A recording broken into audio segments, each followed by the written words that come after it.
in this segment, I want to briefly summarize the changes in the pattern of governing elites in Iran, really from the founding of the Pahlavi dynasty back in 1992 to the present. If you recall, this was a part of the analytic frame when we talk about the elite change early on in the course that I'm going to be now applying it to Iran. So the first thing I want to talk about is the period 1922 to 1941. This is under the founder of the Pahlavi dynasty, Reza Shah, and the pattern of governing elite is what we call pattern 3, authoritarian modernizers. The two main sources are the military and the technocratic elements running the country. So the first period, you have pattern number 3, defining the elite control in Iran. After Reza Shah's abdication and the invasion of the Allied forces in Iran in 1941, you have Mohammad Reza Shah, that's Emar Reza, Mohammad Reza Shah, becoming the young king of Iran, and the pattern of elite changes to pattern 1. Pattern 1 was the traditional bourgeoisie, technocratic, military alliance, and it's the slow change process that we discussed. So from 1941, for about a decade, to 1951, we go back from modernizing pattern to one that is dominated by slow change under the new king. But then suddenly in the next 2 years, we get that liberal surge in Iran under Dr. Mossadegh. So from the period of 1951 to 1953, the elite control pattern changes to that of the bourgeoisie and the liberal intellectual running Iran. This is a very brief period. This is a period that Iran begins to experience its version of liberal democracy. There's a lot of press freedom in this period, which we discussed earlier. And the pattern ends with the 1953 coup when Mossadegh gets deposed, which brings me to the next one, and that covers the period of 1953 till 1963. Mohammad Reza Shah returns to Iran and becomes the king, and again resumes the pattern 1, except in this case I put a prime over the 1, and the addition is that there is a greater emphasis now on the security element. So you could see that after traditional military / security, because by 1957 the secret police Savak is created by Shah to give him greater control over the opposition. So from 1953 to 1963, the governing elite pattern becomes a variation of pattern 1 with the modern security forces added. The next pattern is from 1963, the launching of the White Revolution by the Shah, all the way to the revolution in 1979. What happened was the Shah decided to modernize the country, and in order to solidify his rule, he needs to dump on the traditional landlord element, because a good part of the White Revolution involved implementing a land reform that gave land to the farmers, and it broke the back of the quasi-feudal system that was in Iran.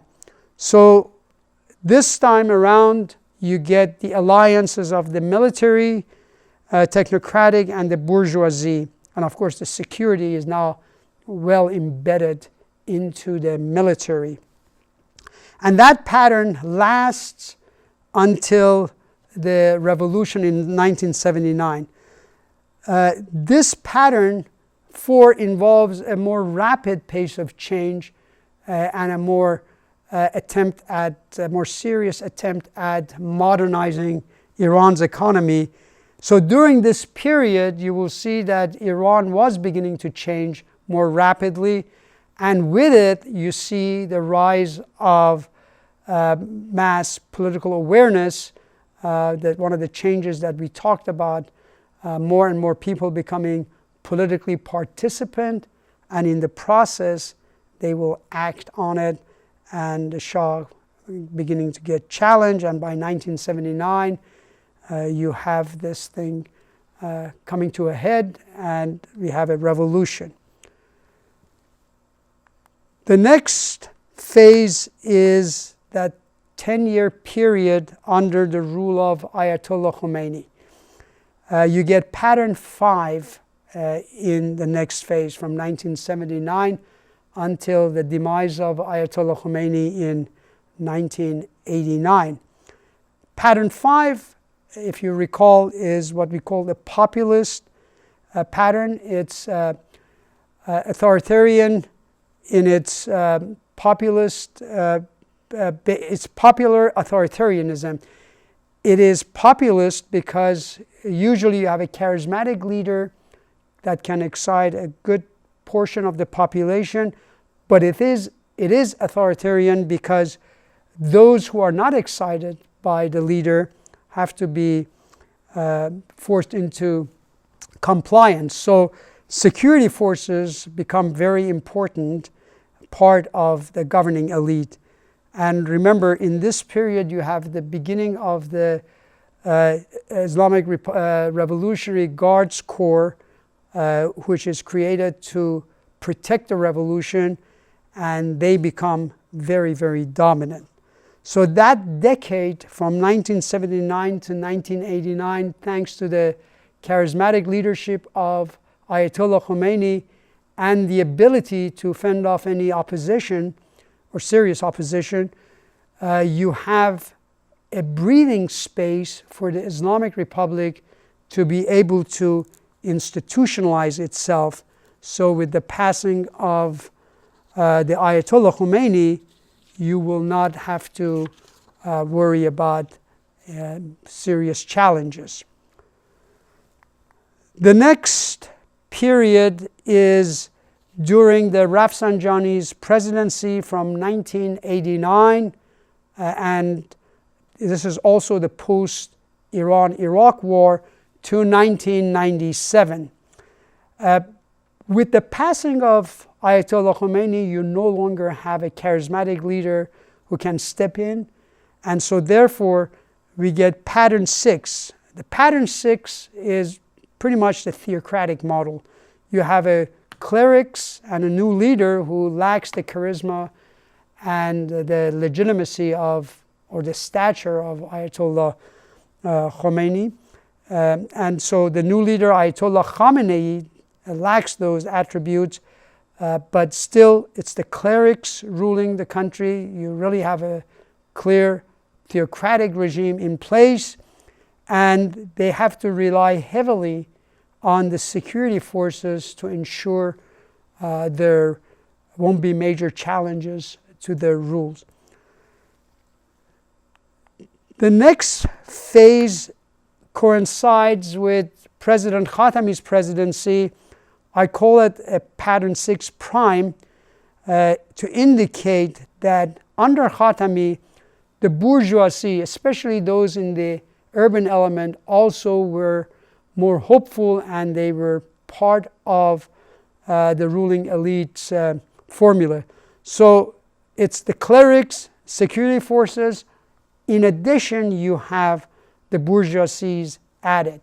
So those 8 years covered in that period reflect a more moderating part of the Islamic Republic. And in this period, the bourgeoisies were very hopeful that the regime will experience more serious reform. But if you recall from our discussion, the masses were deeply disappointed in Khatami's failure to institute the reform. And by the time we go to the last period, which covers 2005 to present, covering Ahmadinejad's presidency, pattern 6 double prime shows that the bourgeoisie under Ahmadinejad were dumped on. They were replaced by the rural masses, so I have put countryside as the base of his support. So the last pattern is a variation on pattern 6, which was pretty much unique to Islamic Republic. You have the clerics, security forces, and some populist element in the countryside who are involved. Next, what I'd like to do is to compare Iran's control system under the 2 terms of Ahmadinejad. And this one, we will begin with Ahmadinejad in 2005 when he became president. Remember, this was the election that former President Rafsanjani lost to Ahmadinejad, and so this is Ahmadinejad's first term. Using the familiar scale of primary versus secondary versus tertiary control, this is how I would portray the control system exercised during Ahmadinejad's first term, beginning in 2005. Coercion still is at the primary level, and I would say that in some ways the utilitarian, indicating the power element, is at the secondary. A lot of people from the countryside and not well-educated people identified with Ahmadinejad's humble background, and they felt somewhat empowered with his presidency. I would place utilitarian, the material satisfaction component, slightly below that. Iran is, because of the oil wealth, is more or less able to meet some of the basic needs. And then I would add normative habitual also at that level, because what was happening was really that didn't move up, because a lot of the country was polarized, and really some people thought that Ahmadinejad may have not won fair and square. And then finally, normative active, which in a sense is a measure of sense of nationalistic excitement. I would add that that was in this range in large part because Ahmadinejad decided to restart Iran's nuclear enrichment, and in that sense he was willing to take on the West, and the issue suddenly became popular even with Iranians who were not supportive of regime, because they thought the West was unfairly putting pressure on Iran, trying to prevent it from having a nuclear program, whereas in other countries the West was ignoring it. Certainly in the case of Israel, a lot of Iranians felt that the United States ignored Israel's nuclear weapon and just focused on Iran. And so there was a sense of unfairness the way the West went about dealing with Iran. So this pretty much captures my thoughts or my rendition of the control system that was in place during Ahmadinejad's first term. Which brings me to the next stage, and that is the 2000, I put today, and that pretty much captures the situation now. The coercion went up as early as the end of 2009 election because it was a contested election. I already talked about the brutality with which the regime dealt with the protesters. And on the part, I would say the sanctions actually helped drive down the utilitarian material elements of it, Iran is suffering and the economy is bleeding because of the sanctions. In the meantime, I would say that the nuclear weapon, most polls indicate that the Iranians believe that Iran being unjustly pressured by the West for its nuclear program to be stopped, and therefore the nuclear element has helped Ahmadinejad in a sense to achieve a modicum of legitimacy in its fight with the West. However, I would say that if you look at the utilitarian personal power, the 2009 election really did damage the sense of efficacy for a lot of Iranians. They felt that if the election was rigged, and therefore they felt more powerless than before. Finally, I should mention that NH, the normative habitual, also went down. That is a measure of whether or not people basically accept the dominant norms. And when NH is at such a low level, you know that the regime cannot rely on symbols that are widely accepted to justify its rule. And when NH is that far down, usually coercion has to increase in order to be able to protect the regime against masses who would want to see reform and who would like to see regime change. So this brings me to the next topic, and that is the discussion of Iran's governmental structure under the Islamic Republic. So let me begin by pointing out that what we have in Iran is an exceedingly complicated and in many ways highly idiosyncratic political systems, the likes of which nowhere else exist. In this political system, you have a democratic element coexisting with a theocratic element. The democratic facade of the regime is checked and in fact overbalanced by the modern Islamic theocratic element.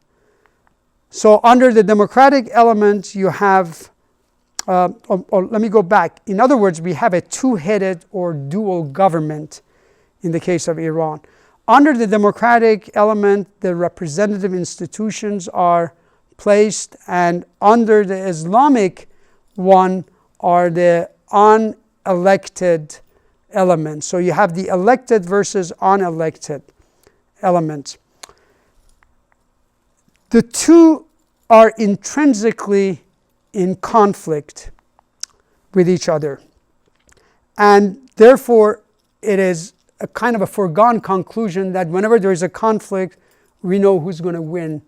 The unelected theocratic element is always going to win.